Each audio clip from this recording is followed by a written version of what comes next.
नमस्कार मित्रांनो, स्वागत आहे आपल्या एस के चॅनलमध्ये. तोच निर्णय त्याच्याच आधारावर आम्ही निर्णय घेतलेले आहे. जे निर्णय कायद्याच्या चौकटीमध्ये बसून कायदेशीर आणि कुणी आव्हान दिलं तर टिकणारा पाहिजे, ही आमची भूमिका आहे.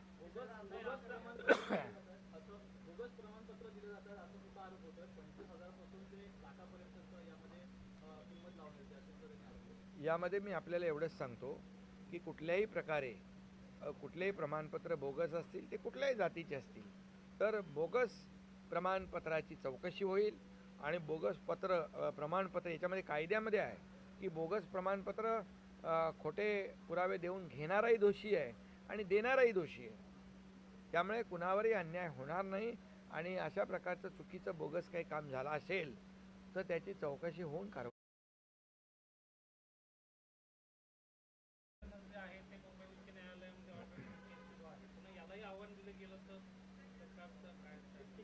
नाही नाही, हे जे आम्ही दिलेलं आहे ते कायद्याच्या चौकटीत बसून दिलेलं आहे. त्यामुळे आणि अगोदर जे आम्ही आरक्षण 10% दिलेलं आहे ते देखील कायद्याच्या चौकटीत बसवून दिलेलं आहे. कारण सुप्रीम कोर्टाने जेव्हा देवेंद्रजी मुख्यमंत्री होते तेव्हा आम्ही 13% 12% आरक्षण दिलं. हायकोर्टामध्ये ते आम्ही टिकवलं. परंतु दुर्दैवाने सुप्रीम कोर्टामध्ये जे सत्ताधारी होते त्यांना टिकवता आलं नाही. हे त्यांचं अपयश आहे आणि त्यामुळे मी त्याच्यात जात नाही. परंतु या ठिकाणी सुप्रीम कोर्टाने तेव्हा म्हटलं होतं की यामध्ये अतिशय अपवादात्मक परिस्थिती निर्माण झाल्यास राज्य सरकार मागासवर्ग आयोग गठीत करू शकतो आणि त्यामधून या ठिकाणी सर्वेक्षणाच्या माध्यमातून एखादा समाज आर्थिक आणि सामाजिक शैक्षणिक मागास असेल तर त्याचा अभ्यास करून त्यांना प्रमाणपत्र देऊ शकतो.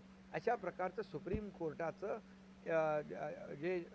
जेव्हा रद्द केलं त्याच्या जजमेंटमध्ये जे त्यांनी एक पॅरामध्ये मला वाटतं 557 काहीतरी तो पॅरा आहे आणि यामध्ये आम्ही त्याचा आधार घेऊनच जस्टिस सुक्रे आयोग आम्ही गठीत केला आणि त्याप्रमाणे आम्ही पूर्णपणे याचं सर्वेक्षण जे केलं. आपल्याला मी पुन्हा एकदा सांगतो, 4.5 लोकांनी सर्वेक्षण केलं आहे आणि 4.5 लाख लोक काम करत होते. 2,58,00,000 हाऊसहोल्डचं सर्वेक्षण केलेलं आहे. आत्तापर्यंतच्या इतिहासातला सगळ्यात मोठा सर्वे आहे.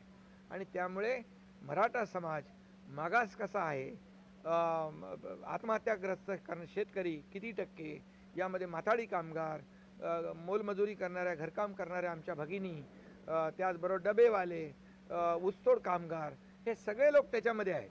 आणि म्हणूनच मला वाटतं तो जो हायकोर्टामध्ये जो निर्णय आम्ही दिलेला आहे तो टिकेल आणि हा जो निर्णय दिलेला आम्ही आहे तो देखील कायदेशीर आहे आणि कायद्याच्या चौकटीत बसवून आम्ही दिलेला आहे.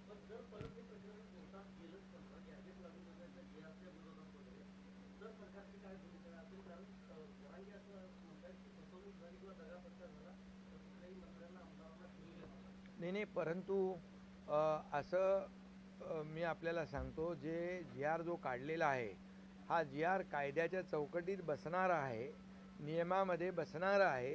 प्रमाणपत्र देण्याची पद्धत जी आहे ही सुलभ केलेली आहे आणि त्यामुळे मला वाटतं कुणालाही आक्षेप घेण्याची आवश्यकता नाही. कारण आपण कुठल्याही इतर म्हणजे ओबीसी समाज असेल, इतर कुणाचंही आरक्षण कमी करून मराठा समाजाला आरक्षण देण्याची भूमिका आमची कालही नव्हती, आजही नाही, उद्याही नाही आहे. त्यामुळे मला वाटतं एक संपूर्ण सारासार विचार करून यामधून पूर्ण माहिती घेऊनच हा निर्णय आम्ही घेतलेला आहे.